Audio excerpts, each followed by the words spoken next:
26. Rome, master of the known world, slept under the illusion of stability. The Senate still debated laws. The legions still marched. The people still believed their emperor ruled from the heart of the empire. But Tiberius Caesar Augustus, ruler of Rome, was already gone. Without ceremony, without farewell, And without explanation, the most powerful man on earth had abandoned the capital. no triumphal procession marked his departure. No official decree announced it, Only whispers followed the news. as it spread through the marble corridors. Of the Palatine Hill, The emperor has fled to Capri. At first, Romans assumed it was temporary, another retreat for rest or health. Tiberius was already in his late 60s, weary, withdrawn, and embittered. But days turned into weeks, Weeks turned into months. and soon an unthinkable truth settled over the city. Tiberius would never return to Rome. Instead, he sealed himself away on a jagged island off the Bay of Naples, a place of cliffs, caves, and isolated sea pools carved into rock. Capri was beautiful, yes. But it was also perfect for secrecy. And secrecy was exactly what Tiberius desired. From reluctant ruler to isolated tyrant, Tiberius had never wanted to be emperor. That fact alone makes him one of history's most misunderstood figures. Adopted by Augustus, Rome's first emperor, Tiberius was a capable general. a disciplined administrator, and a man of severe self-control. But he despised politics, loathed flattery, and distrusted people. When Augustus died in AD 14, Tiberius inherited not only power, but suspicion. Rome had grown used to spectacle. Augustus had ruled with charm and propaganda. Tiberius ruled with silence. He withdrew from public life, spoke little, and punished betrayal mercilessly. Informers, delatores, flourished under his reign, accusing senators and nobles of treason. Trials multiplied. Executions followed. Rome began to fear its emperor. And Tiberius began to fear Rome. By the mid-20s AD, paranoia had replaced restraint. Betrayals, real or imagined, haunted him. Friends died. Family members disappointed him. Even his own blood seemed untrustworthy. So he fled. Not from enemies, but from human contact itself. Why Capri? Capri was not chosen by accident. The island rises abruptly from the sea, surrounded by steep cliffs and treacherous waters. In ancient times, access was limited. Ships could be watched. Visitors could be controlled. Escape was nearly impossible. From the highest point of Capri, one could see everything and be seen by no one. Tiberius ordered 12 villas built across the island. Each served a different purpose: administration. Observation, pleasure, punishment. The most famous was Villa Jovis. Perched atop a cliff nearly 1,000 feet above sea level. From its terraces, Tiberius could gaze down upon the blue expanse below. Calm, Beautiful and deadly. Almost immediately after Tiberius vanished to Capri, stories began to circulate. At first, they were vague. Servants whispered of strange rules. Sailors spoke of screams carried over the water. Visitors noticed that few guests ever returned. Then came the most disturbing rumors of all: stories involving children. Pools and creatures called little fish. The Roman historian Suetonius, writing decades later, Recorded these accounts with chilling detail. according to him, Tiberius surrounded himself with boys, trained for unspeakable, ex-children who were instructed to swim. between the emperor's legs in pools and caves. They were called Piccoli little fish. The name alone unsettles the modern reader. But were these stories true? Or were they exaggerations, political weapons sharpened after Tiberius's death? To answer that, we must descend from the cliffs of Capri. And into the dark waters below. The pools that watched everything. Capri is dotted with natural sea pools. Some open to the sky, others hidden within caves. These pools were once used for fish farming, a common Roman luxury. But under Tiberius, their function may have changed. Ancient accounts describe pools where the emperor bathed for hours, attended only by carefully selected servants. Mirrors were installed. Curtains blocked entrances. Guards stood at a distance, but close enough to obey any command.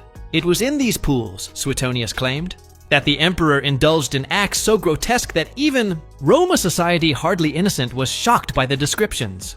And yet, something about the stories feels calculated. Why did these tales only explode after Tiberius died? Why were they preserved mainly by authors writing under later emperors? And why did Capri, a place of isolation, become synonymous with perversion? The answer lies not just in morality, but in power, propaganda, and revenge. A man alone with absolute power. On Capri, Tiberius ruled without witnesses. Messages arrived by boat. Executions were ordered from afar. Senators were condemned without trial. Rome obeyed a man it could not see. Isolation magnified everything. His bitterness, his suspicion, His rumored cruelty. when people cannot see their ruler, they imagine him. And imagination, unchecked, becomes myth. Yet some myths begin with truth. Because Capri did not merely hide Tiberius, it transformed him. Cut off from public restraint, surrounded by flatterers and spies, the emperor grew increasingly erratic. Punishments became creative. Loyalty tests became sadistic, and somewhere between fact and fantasy, the story of the little fish was born. But the most horrifying question remains. Were the pools of Capri merely a stage for scandalous gossip? Or were they the setting for acts so disturbing that, Rome itself tried to bury them beneath legend? to uncover the truth, we must examine who benefited from blackening Tiberius's name, and what ancient writers really meant When they described the emperor's private life. when history turns flesh into rumor. The problem with Capri is not what we know. It is who told the story. Nearly everything we believe about Tiberius's Private life comes from men who hated him, outlived him, or benefited from destroying his reputation. This does not mean the stories are false, but it means they were never neutral. The most notorious account comes from Suetonius, a court official and biographer writing, during the reign of emperors, who had every reason to contrast themselves favorably. against their predecessors. According to Suetonius, Tiberius did not merely withdraw to Capri for peace. He withdrew to indulge, and in doing so, he crossed boundaries so grotesque that even hardened Romans recoiled. But before we accept or reject these claims, We must understand how Roman power worked, and how scandal functioned as a political tool. In modern times, political attacks target policies. In ancient Rome, they targeted sexual morality. Accusing a ruler of cruelty was common. Accusing him of incompetence was dangerous. but accusing him of sexual deviance, that was devastating and unforgettable. Romans believed that private behavior reflected public fitness to rule. A man who could not control his desires, they believed, could not control an empire. This is why nearly every disliked Emperor from Caligula to Nero to... Domitian was accused of extreme sexual crimes after death. And yet, Tiberius's accusations were uniquely disturbing. Not orgies, not adultery, but something far darker. Who were the Pisciculi? Suetonius describes them chillingly. He trained boys, whom he called little fish, to crawl between his thighs while he swam. The phrase alone is enough to unsettle the reader. But its interpretation is not as straightforward as it seems. The Latin term Pisciculi literally means small fish, a playful nickname. Yes, but not automatically proof of abuse. Roman elites often gave servants symbolic or mocking names. Children were commonly used as attendants. Entertainers and swimmers in aristocratic villas. What transforms this from unsettling to horrific is context and implication. Later writers expanded the story, Adding details of caves, pools. and acts left deliberately vague but morally suggestive. But here's the uncomfortable historical truth. No ancient source describes these acts in precise detail, They hint, they imply, they allow imagination to finish the crime.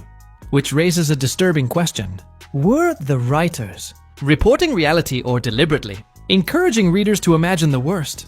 Capri, a closed world with open secrets. Unlike Rome, Capri had no crowds, no forums, no gossiping masses. Everything that happened there passed through a small number of mouths. Slaves, guards, freedmen, messengers. These people lived at the mercy of the emperor. If punished, they disappeared. If rewarded, they prospered. When Tiberius died in AD 37, those same people suddenly became valuable sources of truth. And Rome was hungry. What is firmly supported by multiple sources is this. Tiberius ruled Capri with surveillance and fear. He positioned watchers across the island. He tested loyalty relentlessly. He punished perceived betrayal brutally. Executions were carried out by being thrown from cliffs. An image so shocking that it survives in nearly every historical account. Some victims were criminals. Some were political enemies. Some simply displeased him. The emperor who once enforced Discipline in the legions now enforced obedience through terror. In such an environment, morality collapses, not only at the top, but everywhere beneath it. The pools as instruments of control. The pools of Capri were more than places of leisure. They were stages. Stages where hierarchy was visible. Stages where submission was expected. Stages where power was absolute. Whether or not every rumor is true, one reality cannot be denied. Anyone invited into those pools had no power to refuse. And that alone darkens the water. Roman society accepted slavery. It accepted exploitation, but even by Roman standards, coercion by the emperor carried a unique moral weight. The silence of those involved tells us nothing, because silence was survival. The absence of defense. Perhaps the most troubling aspect of the Capri stories is this. Tiberius never defended himself. He never denied the rumors. Never explained his isolation. Never justified his behavior. From Capri he ruled, but he did not communicate. Some historians argue this proves guilt. Others argue it proves contempt. Tiberius had grown to despise public opinion. To him, Rome was ungrateful, treacherous, and unworthy of explanation. But history punishes silence. When a ruler refuses to speak, others speak for him. Between monster and man. So where does the truth lie? Between the monster painted by hostile writers and the disciplined general known from earlier life. It is entirely possible that some acts occurred, others were exaggerated, and many were invented to satisfy moral outrage. But the core truth remains unchanged. Capri was not an innocent retreat. It was a place where unchecked power met isolation. And when that happens, abuse, whether physical, psychological, or symbolic, becomes inevitable. The waters remember. Even today, visitors swim in Capri's crystal pools. The water is clear. The sun is warm. Beauty hides everything. But history does not disappear, it submerges. And somewhere beneath the waves, between rumor and reality, the story of Tiberius's little fish continues to disturb us, not because we know exactly what happened, but because we never truly will. By the final years of his life, Tiberius no longer ruled Rome in the traditional sense. He judged it. From Capri, death sentences traveled faster than mercy. Accusations of treason, maiestas, required no proof. A whispered insult, a careless joke, a misinterpreted silence could end a noble family forever. The emperor did not attend trials. He did not hear pleas. He did not look into the eyes of the condemned. Instead, he watched from a distance. Those summoned to Capri often believed they were being honored. Few understood that invitation could also mean disappearance. Some were executed quietly. Others were imprisoned. A few were made examples. And the most terrifying executions did not happen in Rome. They happened on the cliffs, thrown to the sea. Multiple ancient sources describe a punishment unique to Capri. Victims were hurled from high cliffs into the water below. But death did not always come quickly. Guards were instructed to watch. If the body moved, if breath remained, they were beaten with oars or rocks until motion stopped. The sea, which once symbolized life and empire, became an extension of imperial punishment. The pools and waters of Capri were no longer just places of leisure or rumor. They became graveyards without markers. And this is where the legend of the little fish takes on deeper meaning. Because in Roman culture, fish symbolized silence. They saw everything. They spoke nothing. And Capri was full of them. Absolute power, absolute isolation. Tiberius had achieved something no Roman emperor before him ever had. He ruled without being seen. No crowds, no public appearances, no need for applause. This isolation did not weaken his authority, it distorted it. Cut off from correction, surrounded by informers, and fueled by bitterness, Tiberius became obsessed with betrayal. Even loyalty felt suspicious. Friends were tested, servants were watched, family members were distrusted. Rome, once the center of the world, became to him a nest of vipers. Capri, harsh and beautiful, reflected his inner state perfectly. The death of Tiberius. In AD 37, at the age of 77, Tiberius finally weakened. Even in death, uncertainty followed him. Some sources claim he died naturally. Others insist he was smothered. A few suggest poison or deliberate neglect. The most persistent rumor accuses Caligula, his successor, of hastening his death. Whether true or not, Rome did not mourn. When news arrived, the Senate reportedly rejoiced. Crowds celebrated openly. Statues were defaced. His name was cursed. And then the stories exploded. It is no coincidence that the most graphic accusations against Tiberius appear after his reign. Rome needed an explanation. Why had fear ruled for so long? Why had so many died? Why had the emperor abandoned the city? The answer was transformed into a narrative. He was not merely cruel, he was monstrous. Sexual horror became the language of moral condemnation. The pools of Capri, private, unseen, and unknowable, were perfect settings for imagined evil. Truth mixed with exaggeration. Rumor hardened into record. History became judgment. What modern historians believe. Today, scholars approach Tiberius cautiously. Most agree on several points. He was a capable ruler. He maintained imperial stability. He prevented economic collapse. He avoided unnecessary wars. But they also agree on this: unchecked power plus isolation, abuse.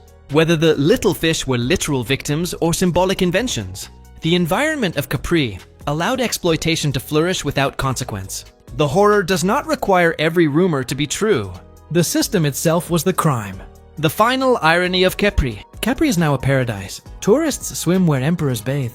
Children laugh where whispers once echoed. Sunlight dances on waters once associated with fear. The island survived the emperor. But history did not forget him. Tiberius sought escape from judgment. Instead, he ensured it.